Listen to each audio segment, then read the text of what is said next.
Hi everyone, welcome on my channel. My name is Oleg Schindler. I'm a regulated Canadian immigration consultant, and this is a new episode of the podcast Dialogues with Colleagues. And today I have one more meeting with my beloved colleague, Barbara Kolvekova, a very, very experienced immigration consultant from BC. She is specializing in do-it-yourself applications, in file reviews, and a lot of other stuff in BC PNP. And she's a very, very smart person who talks a lot about various processes that we see on a daily basis with our immigration. That's why today I decided to continue my discussion with Barbara about what we have in Express Entry, what we might expect, and what else can we see in Express Entry in the forthcoming months. So, Barbara, how are you today? I'm doing so well. Yeah, I'm glad we're doing this again. It's funny. I reached out to you when there was a change in Express Entry policy that literally mimicked what we had talked about in the last episode that we were together. And I said, well, I think maybe we influenced a little bit. I think we put it out into the universe. Yeah, it was pretty neat. And then you suggested another episode, and yeah, I'm really excited to be here with you today, Oleg. Perfect. Thank you for your time today. Yeah, I'm really happy that probably again, like maybe it's not just because they watched our video, but at least what smart people are talking about. Maybe some decision makers are also thinking the same way, and eventually, yeah, maybe they get some feedback from the public and it has some impact for their decisions. I hope eventually we will all help and we will contribute towards improvement of the system. So let's start from the very beginning, from the very fresh thing. So today we're recording on March 17. We had a new Express Entry today and the score dropped to 507. What do you think is the trend?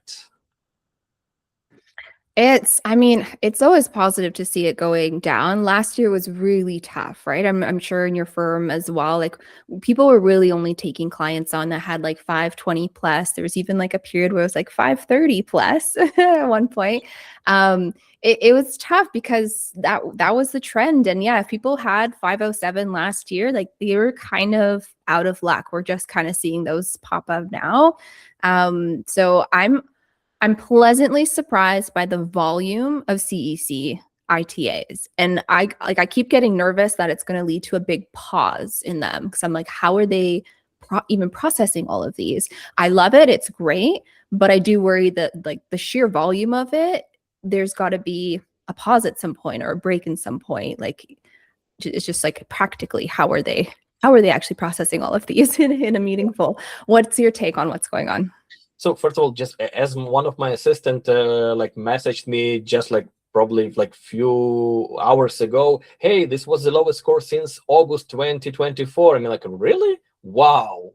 And I checked that's indeed true. So last time it was almost 2 years ago, and my concern was the same as yours. I was afraid that IRCC will start doing those draws rarely, but even more than that, I was afraid that they will simply reduce the intake volume, because 4K now, 5K, 6K in some of the previous rounds, it's huge. Historically, if you remember, years before pandemic, on average, it was between 3 to 4K. This was the golden standard of IRCC.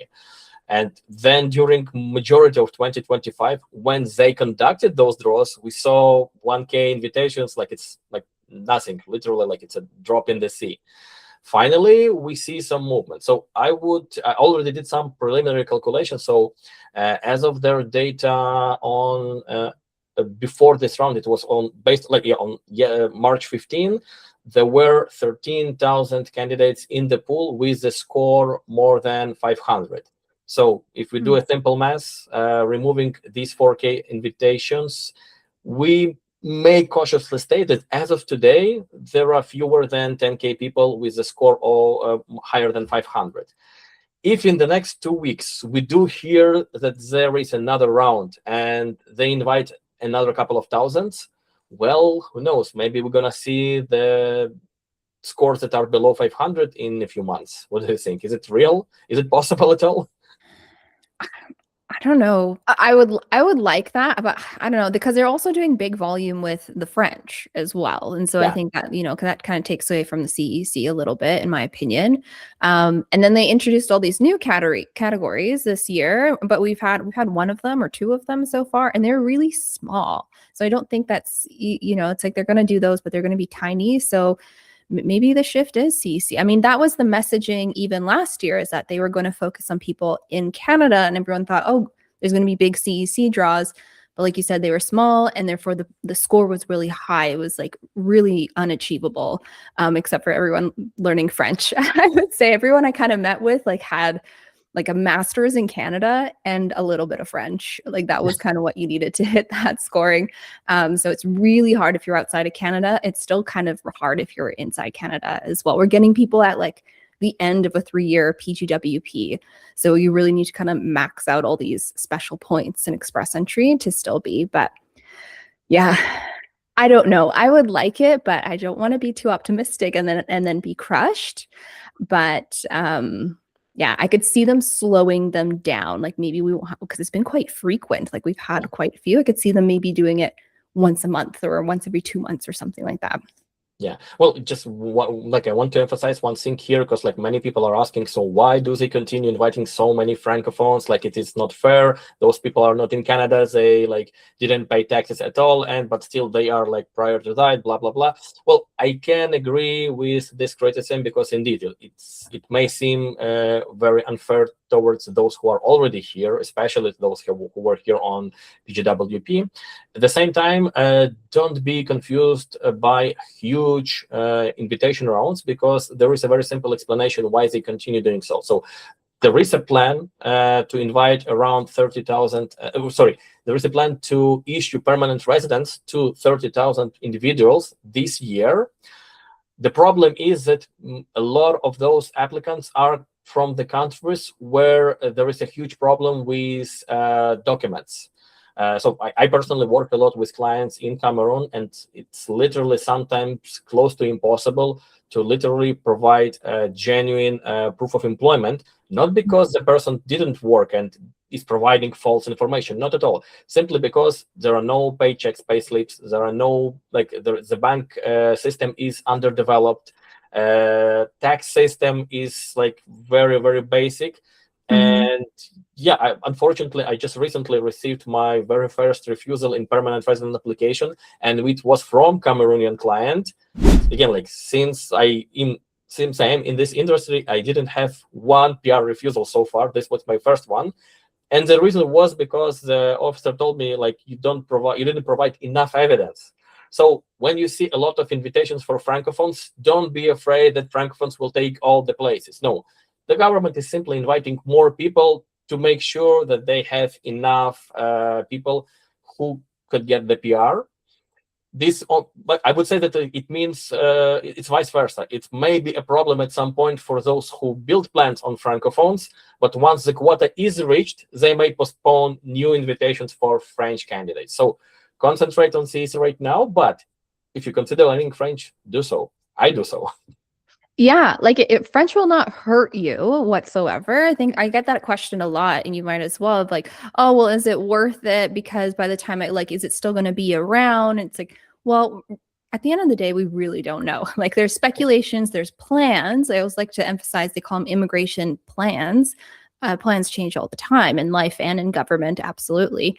So it's not going to hurt you to learn the French, but maybe have a few doors open if you can. I mean, for some people, I'll do a consultation. We'll really dig into everything. And I'm like, yeah, the kind of only avenue is French.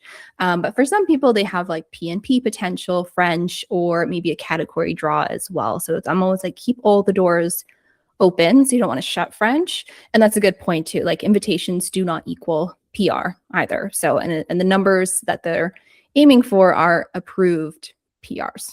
Yeah, and just to remind you that invitation to apply, it's per candidate who can include dependents, but PR quota is per individual. So also take that into consideration. Just don't panic, don't be afraid. Do everything possible that you can to improve your score. Speaking of French, one more thing that I also I don't know whether like it seems obvious to me, of course, but yeah, I know that like not so many people consider this. If your PGWP is going to end like this year and you don't know what to do because your score is still below 500, so the simplest thing you can do, especially these days when LMA is very tough to obtain, there is a program called Francophone Mobility.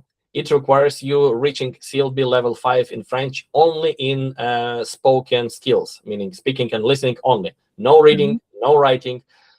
Job offer in the Francophone Mobility stream, it takes between 20 to 30 minutes for the employer to fill out and get the number. With this number, you can submit your application immediately. And first, it allows you to win more time on maintained status if you need it.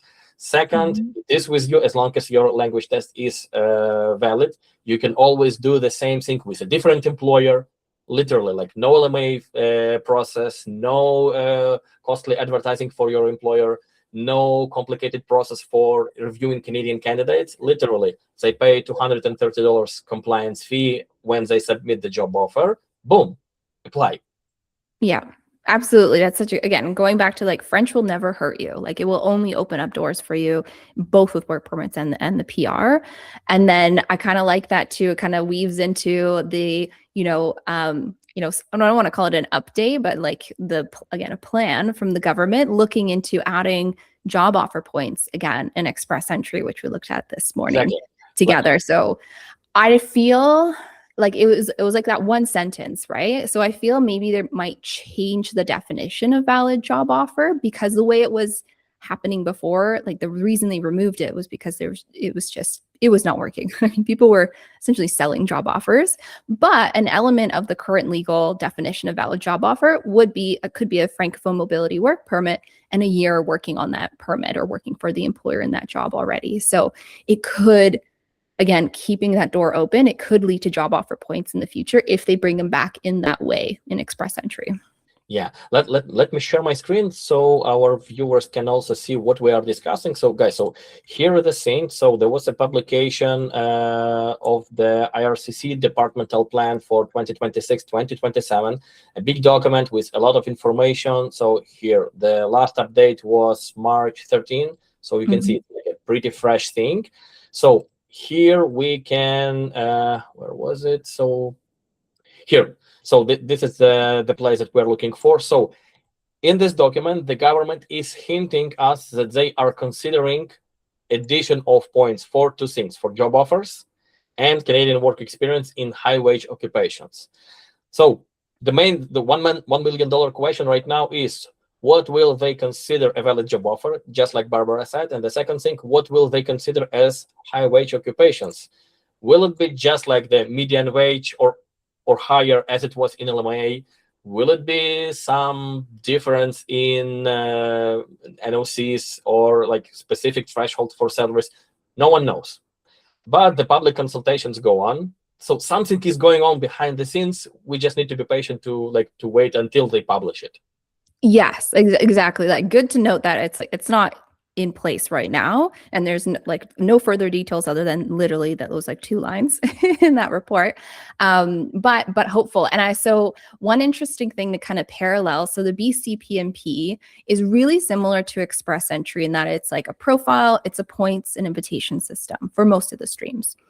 Last year, 2025, was the first year that they started issuing invitations to apply based on someone's salary as opposed to their points. So I wonder if they might mimic something like that, where it could be different every time. Like, hey, if you have a year of Canadian work experience and you make $100 per hour, you got an invitation to apply today, because that's how they're doing it with the BCPNP, or they started. They didn't even announce it either. They just did an invitation like that. And we're like, okay, I guess wage is starting to play a role here.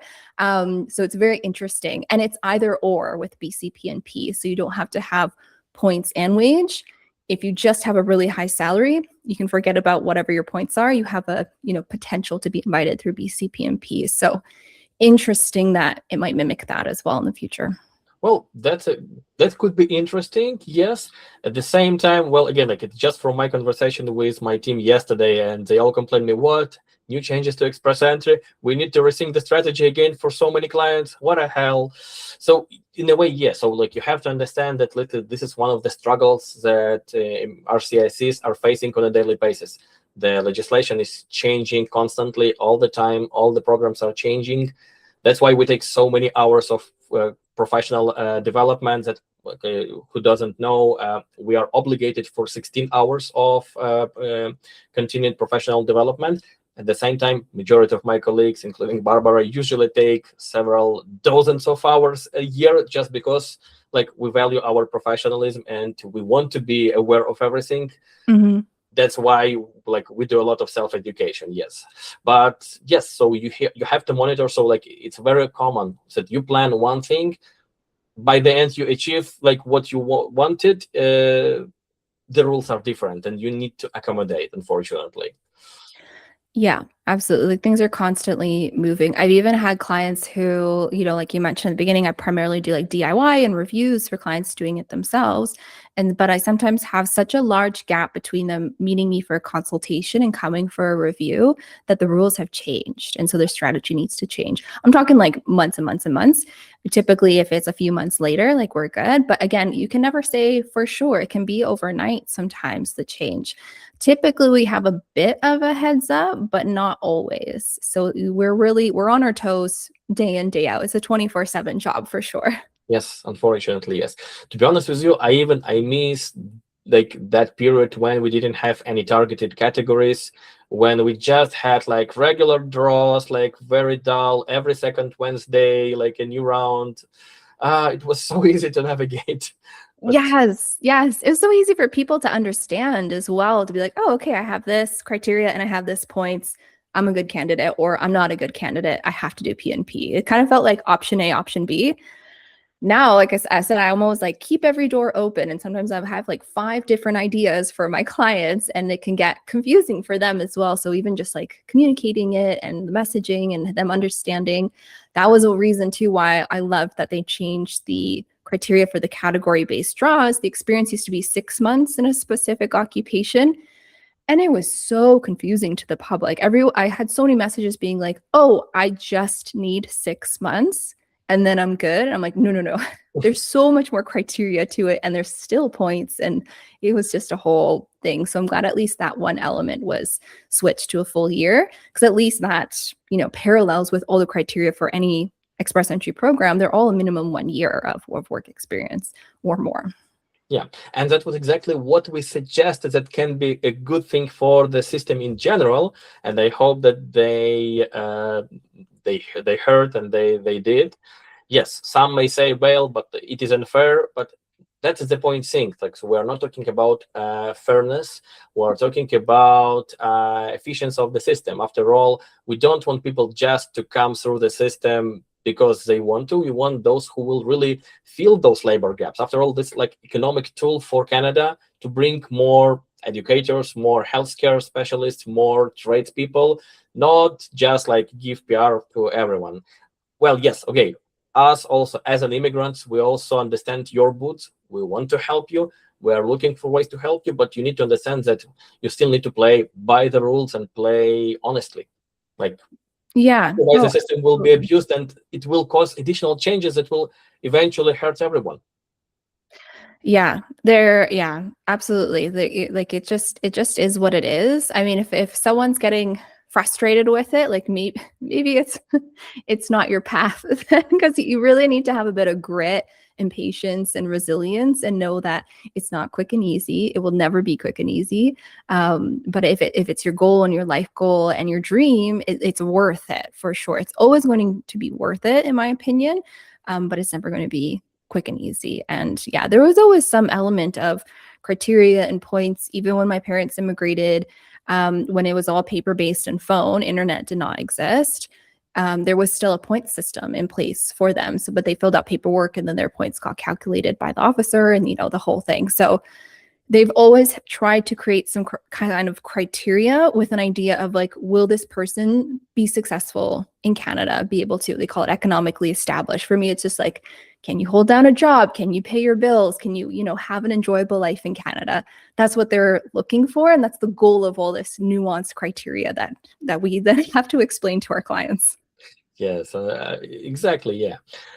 Well, I'm also like, I'm trying to analyze a lot of things that are like happening with the system, and I started to think that it's again like a point of history when we are rethinking our immigration in general. Because like when Express Entry was just established, like the approach was very straightforward. Like, so give the first like first spot in the line to the brightest and the most successful candidates who will have more chances to establish themselves as soon as possible. Now it seems again more like not a like merit-based point system, but more like again like I can call it as market-based oriented or like something like that, because like it's a shift of paradigm. Because I think we touched base this briefly in the past, because if we take back like 20 years ago, the ideal immigrants for Canada was like family immigration. So Right. parents with children, at least one of them joins labor market and everyone is happy, like it is fine. Then I believe it was during Harper time, and it continued during Trudeau term, that they decided, okay, so like young international students are the best for us, because before forming a family, those two individuals will, first of all, they will study, they will pay tuition, they will contribute, then they will join the labor market, they will work, they will pay taxes, and they will form a family only in a few years after that. So like our economic benefits from that will be much, much bigger. That was like the point where it started to change, because again, like I feel so pity for those international students who just like myself, like some 12 years ago, they came here being promised that come here as a student, you will get your PR. And now we say to them, I'm sorry, like there are like the spots are limited, like not everyone can enter, like please try next time. Yeah. The marketing wasn't great for that. It was a little bit misleading. Well, yeah. So do you remember, like they established the brand Edu Canada, and it had like I think 2 lengthy periods of marketing in India, in Pakistan, in Bangladesh. Literally big billboards saying, "Come to Canada as a student, stay as permanent resident." And well, I really hope that we will have any solution for them. And Express Entry, I hope that Express Entry will be a right system that will allow everyone equal chances to qualify. What do you think about the recent changes in categories? Like, do you like it? Don't you like it? Like, what's your opinion on that?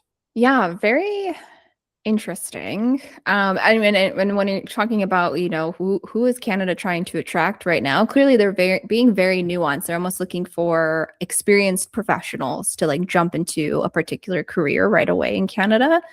Especially based on like, updating 6 months to a year related work experience in a specific NOC code. So clearly they're looking for now the ideal, I guess, is experienced professionals, because we are lacking in the labor market in those areas. The military one was really interesting to me. I thought like, okay, that's good. But when I read it, like one of the criteria is 10 years of experience. I'm like, okay, they want like a mature, very well experienced military personnel now. So that one was interesting. I'm very curious how the draws will be, because I feel it'll be literally a handful of people like that both qualify and want to immigrate to Canada. So yeah, it is what it is. I am glad they took cooks out of trades. I will say that. I think they totally messed up the trades in 2025. And I think the proof is that we're like, one tiny trade straw, and it was crazy the points. Like it basically didn't exist. So yeah, I'm really glad about that. So yeah, we'll see. It's pretty interesting. And again, the senior managers as well. I mean, you need a year work experience in the senior manager, but no one gets to the senior manager level without, sometimes decades of experience before. So again, they're attracting these sort of mature professionals. No. Yeah, so like, well, regarding the military, so like just to comment on top of that, so if I remember correctly, there is also something about a job offer from Canadian Army. And my first thought was, okay, so you want to tell me that the Canadian Army will offer a job to a foreign military? Okay, how long will it take for them to vet the candidates through all the like RCMP, CDSA, CSAS, all other like abbreviations? Like, well, it can easily take like years just to vet the candidate after you invite him, because Yeah. you cannot like offer a foreign military personnel like a permanent residence without being sure that they are safe for Canada. What if they are from totalitarian armies? What they if they are, I don't know, like Chinese, Russian? Again, like no prejudice, but like just like a common sense.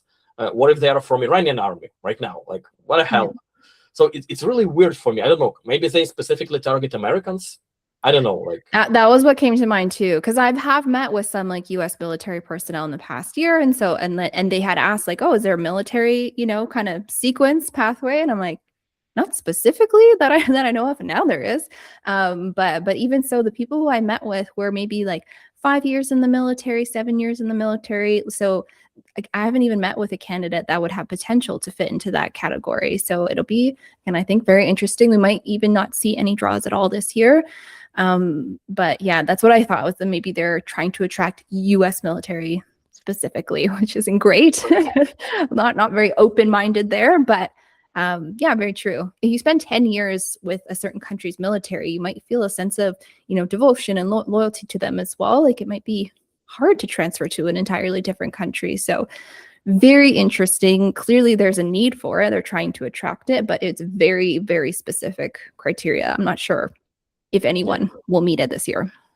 Yeah, I agree with you. It's like it sounds more like a political move rather than like the economic move, like towards like to help our economy to thrive.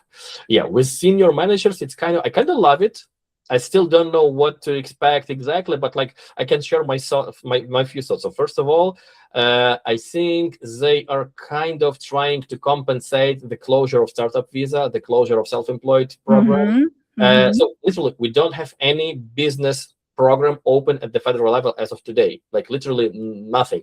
We have Ontario business program closed completely.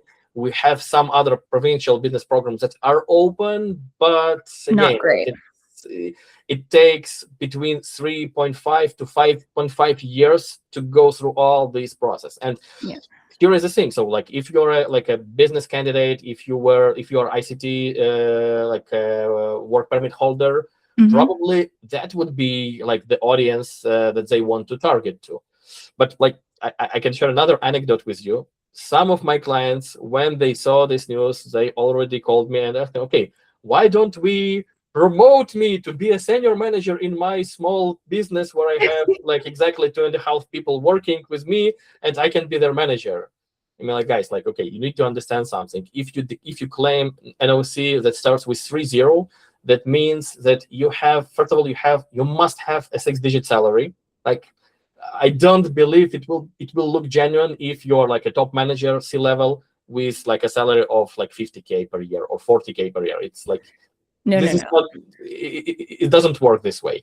Second thing, the whole point here is being actual manager of many people, not one, not two, not three, many. And I would say, like, I don't know, like, again, like different consultants have different approaches. I usually say that it should be at least, I don't know, like 15 people, like that you're supervising directly. In this case, it can work. Like, actually, right now, I do have one good candidate, and I'm hesitating because she does have a good salary. Like, she gets more than 100K per year. She does supervises a team of 20-something employees, but they all work in the foreign office of the company, not in Canada. And I hesitate. Will she meet the requirements, or like lack of transparency, lack of information by IRCC make us hesitant?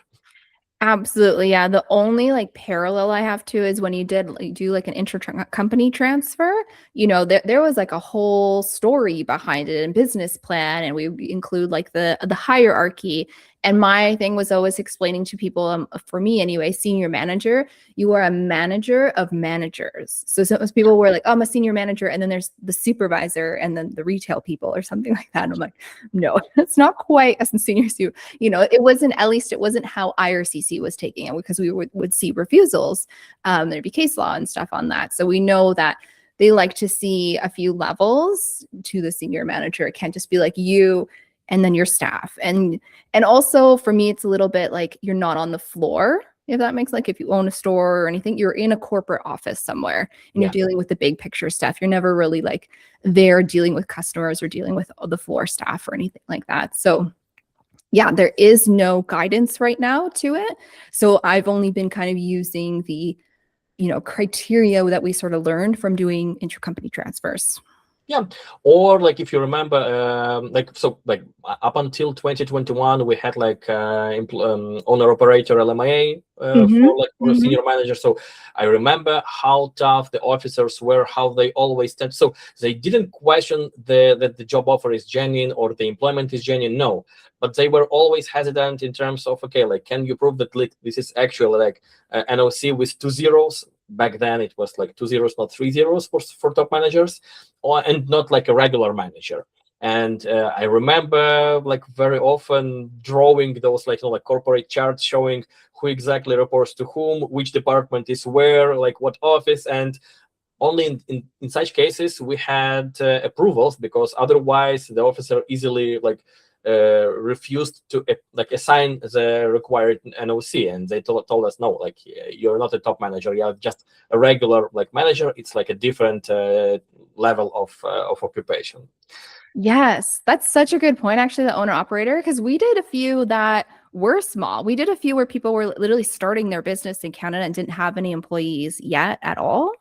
But then we built it into the business plan that they would be intending to hire them, but usually like 1 or 2, right? If you're starting up a business particular, and those ones were actually approved as well. But again, it was very different from like an ITC work permit. So again, we don't actually know how they will like assess the senior manager, but I'm leaning more towards going with like how we would prep an ITC work permit. I feel that would be the safer route. But then again, I always tell the client, it's up to them. Like, hey, like this is the ideal. These are the things you fit into. These are the things you don't fit into. There's going to be a risk. And some people are open to that risk. Because if you don't submit, the answer is no. But if you submit and you present an incredible case, you could get a yes. So, but yeah, we're a little bit going blind into that one. But I think for me, it was to replace the fact that they removed those 200 points for those job offers of senior managers. Yeah. So since we're like talking about express entry in general, so like I want to use this opportunity to ask your opinion about do you expect any changes for federal skilled workers and especially federal skilled trades? I checked before our meeting today that like the last dedicated draw to FST class was in 2020. Like it was like beginning of the pandemic, and since then nothing. Do you think there will be any like changes in this regard, or we are going to switch completely to like CEC plus targeted, and like that is what we're gonna face the next couple of years? Yeah, good. I have not had a FST client in years, like probably since those 2020 draws. Like I remember having some go through those draws, but since then, no. And I didn't have anyone in the last like trades one. Like it was so tiny and it was such a high score that was needed. So yeah, FST almost like organically got phased out. It's really like you need that Canadian work experience to have enough points to be invited at this time. So being a pure FST candidate, yeah, I haven't actually had, like practically speaking, I haven't had a client who hits that. So I don't see people doing it. I don't know if you've had any in the recent years. So FSW. No FST? no pure FST in years. So actually all my trades guys, again, like 95% of my trades clients, they are in Ontario. So up until like last year, we simply used the OINP trades. which was like an obvious choice, and it was like it was connected to Express Center. So like I really loved the stream. I feel sorry that they paused it for now. But yeah, at the federal level, it seems like they need to rethink something. I was even thinking that one of the things that Canada can start doing is to split rounds between NOCs, separate rounds for, let's say, like NOC 0 and 1, separate for levels 2 and 3, just to diversify the quotas. But I don't know, like we don't have access to all the information that the government has to see what are the what all stakeholders think about it, because it's really it became very hard to understand the logic behind their action. Yes, and I agree with you as well that like a lot, I want to say a long time ago, 2+ years ago, it was always, I found my tradespeople, even if they qualified for FST, we ended up just doing PNP with them, because typically a trade certificate is very hard to get evaluated with an ECA as well. So they would lose out on the education points and all those things. So PNP was the thing. It's not a thing right now, but again, because PNP is like, it's either healthcare or like $120 per hour. So no tradesperson is really doing, except maybe like construction manager. I did have someone like that who the salary is that high for a construction manager, general contractor. But yeah, trades I feel have fallen a little bit. Same with like STEM, like BC, PNP, and again, used to have like, it was like they really liked STEM, and we had a lot of STEM draws. They called them something else, I think, like technology or something. But yeah, PNP tech. The tech sector draws, and that's phased out as well. So yeah, trades have not had a good time in the last couple of years. There is still a trades category draw, but again, it happened once last year, and who knows, maybe it'll just happen once again this year. So it is tough for trades. We used to do a lot of them. We would do like the LMI, the work permit, and then typically we would do like express entry PNP kind of thing, because with LMI you could do FST and all this stuff. So there was like a really nice smooth pathway for them before. It's not the case anymore. Yeah. By the way, guys, speaking of French, one more time and again, yeah, but so again, like if you are thinking about like what benefits French can give you, again, like I didn't realize that like many people simply are not aware about it. BC PNP points grid, you can get 10 points in BC if you have CLB level 4 in French. 4. It's like it's A1 level. Like it's literally nothing. You can reach it within 3 months from scratch, from zero. So if you're looking how to increase your points in BC PNP, consider French. Yeah, French. Again, French is never going to hurt anybody. It's only going to help.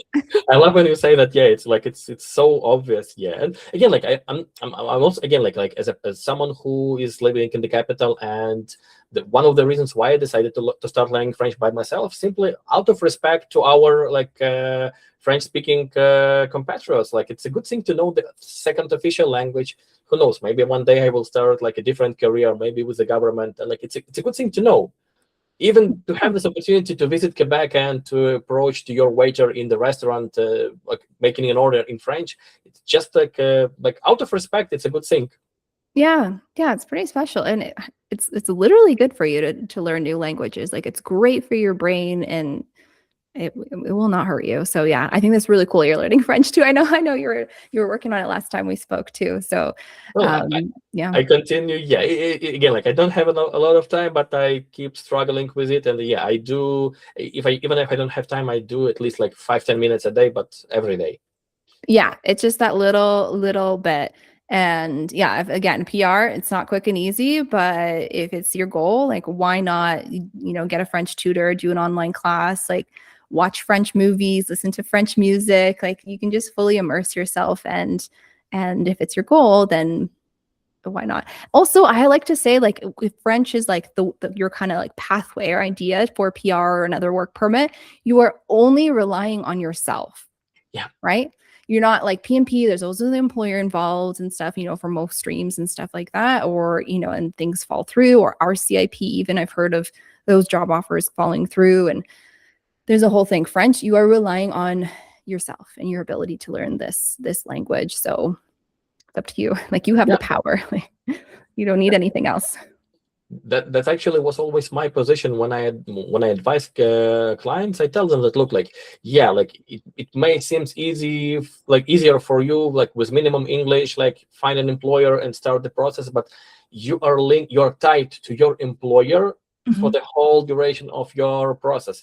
Like dozens of things can go wrong, like problems on the employer side, problem on your side, problem in the like interpersonal relations with colleagues, with employer. So like, and yes, so there are some PNPs like Manitoba that allows you to change employers, like not a problem, or Alberta tells you, okay, like in the same knock, like just find another employer and we are okay. But we have Nova Scotia, we have Ontario, which literally tell you, okay, sorry, your employment is ended, thank you, goodbye, like next.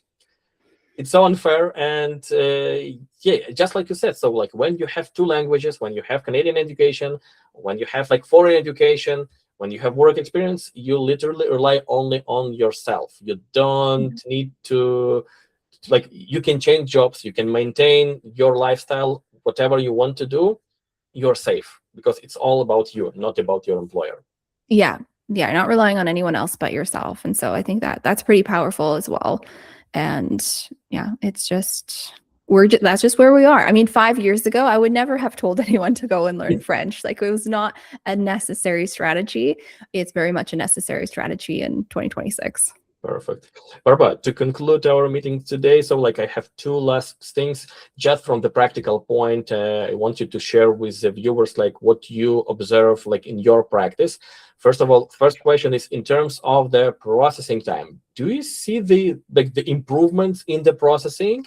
And the second thing is related to have you noticed any changes in the like behavior of the officers when they check the documents? Yes, good, really good question. So processing times for like express entry PR, I found them steady or less, which is actually pretty nice. You know, Yeah. you get people get like a 4-month processing and approval, and it's quite exciting. So that temporary residence is a different animal altogether. I think, I mean, we can all see it. The numbers are going up. They're all over the place. They're constantly changing. And then in terms of the documentation, I have been seeing, and I think I feel it too, just from you go on the platforms, right? LinkedIn, everyone's like talking about it. Refusals, you know, abundant with, you know, PGWP, especially even PGWP, they'll get a refusal saying you didn't include your English test when they didn't include their English test. Like refusals that literally don't make sense are happening. And just like in the DMs and everything, people being like, this has happened to me. What can I do? So yeah, refusals are a lot. I don't know if that's an element of how exhausted they are, because you can see from the processing times being so high, they obviously have a high volume to get through. So a rush or AI tools or a combination of them. So yeah, I'm seeing lots of reconsiderations and JRs and things like that due to this higher level of refusals. But how have you been seeing things in your practice? So in terms of PR, I am actually very happy because just to share, so I have one client submitted January, PR March, like fewer than 2 months. It took us in express. Okay, like wow, what? Like I didn't believe my eyes when I saw that. Like this is it. Like we are at the end. And like again, regular family, regular application, Canadian experience class, so like everything as usual. Yeah, and in other programs I do, so with PNP I also noticed that like they improved the processing within PNPs, and indeed like I got like several approvals which took around 1 year from the like submission of the federal application. They improved the assignment of file numbers. That's something that I also really like, because it allows you to link the application to the portal and start monitoring it. With the temporary, it is really weird. At the same time, and in some similar situations, I have clients who are waiting for almost 1 year applications from within Canada. At the same time, I do have some clients who are approved in 1 month. Like very rare, but still, like I do see that it happens. Yeah. And I don't know what is going on behind. By the way, speaking of AI, by any chance, are you subscribed for Lexbase from Richard Kurland?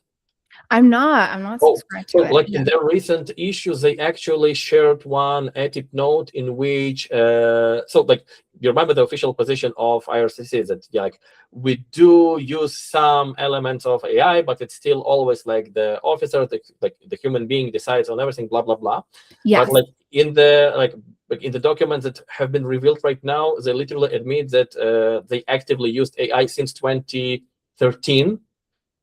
Since 2017, they actively used in a specific decision-making process. And so all those talks that so it looks like IRCC got caught and they had no choice but to officially admitted that yes, that AI is involved in decision-making for temporary applications. And this is one of the sources of the problem. So it is Yeah. unfair. It is unfair. I just got a Yeah, refusal. it is. Yes, sorry, just want to continue. So, like, I just got a refusal for a couple from one of the European countries. They live in Central Europe. They literally own property worth of several $1 million, and they got refusal because of insufficient ties to homeland, insufficient finances, etc., etc. They have first circle relatives, namely their children, who are Canadian citizens, and they Mhm. got refusal in the visitor visa. Like, this is insane. It literally shows that like it's not a human being, because human being wouldn't ignore all those documents. It could be only AI. Yeah, and I'm like, yeah, it's just it's not fair at all. I understand using AI to support. I heard that, because at first they were like, oh, we'll just use it to triage, or, just make sure completeness is there or things like that. Or I heard too one time they said they just use AI to approve it. But if it's like, oh, we want to refuse, it gets flagged and a human officer should make the final assessment on refusals. But the refusal letters coming through are very clear that a human did not look at this, because the Yeah, reasons don't make sense. Sometimes the reasons aren't even there, which is also not allowed. Like, they have to put reasons for refusal. So yeah, it's a bit of a mess with that, but it's good to kind of share that with your viewers and everyone to know, like, don't panic, reach out to a professional for support, because it could very much just be literally a mistake by the government. And there are some options to overcome it. It's very annoying and it's expensive and it takes time and all of that, but we're kind of at that point where we are unfortunately seeing unfair, incorrect refusals. yeah. Speaking of that, I don't remember who published that. It was probably, I think it was either Stephen Murans or it was actually from Lexbase by Richard Kurland. So IRCC has instruction for the officers how they can arrange batch refusals in the GCMS. So like I still cannot get it. Like, how can there be an instruction on how to apply batch refusals? Like, don't you open the files at all? Don't you so if you see them flagged and you refuse them with generic reason for refusals, like, it's totally unfair toward the temporary. By the way, that's why I sometimes encourage my foreign clients that don't apply for something temporary, start learning French. Apply directly for Express Entry with French. This is probably the only way you can compete with those who are already inside Canada, at least for the next 2-3 years. If Mm-hmm. you learn French, you can get through all these invitation rounds easier, just because the score is 100 points lower than in other categories. But Yeah. yeah, it's very unfair and very tough. Yeah, very, very tough. And in so many ways, in so many programs, even like, spouse open work permit, I've seen it. I've seen the, spouse work permit for spousal sponsorship, where your spouse is, meant to be able to get, all these things. Yeah, it's very interesting. But yeah, it seems our conclusion of the trends will be French is still important, and get professional support, because what's happening with immigration, it's not always logical, and just having that support of someone who sees things day in, day out, it's worth it. It's so valuable. Yeah. Guys, thank you for your time today. Barbara, thank you for coming for this recording. I always enjoy our conversation. Guys, I will leave Barbara's contact info below in the video. Feel free to approach her. I really strongly recommend her. She's very well known for high standards of ethics, for high level of knowledge, professionalism, and she's just a nice person. So you can be sure that you will get a very professional consultation and help. Barbara, thank you for your time today. Thank you, Oleg. Take care, everyone. Thank you. Take care. Bye-bye.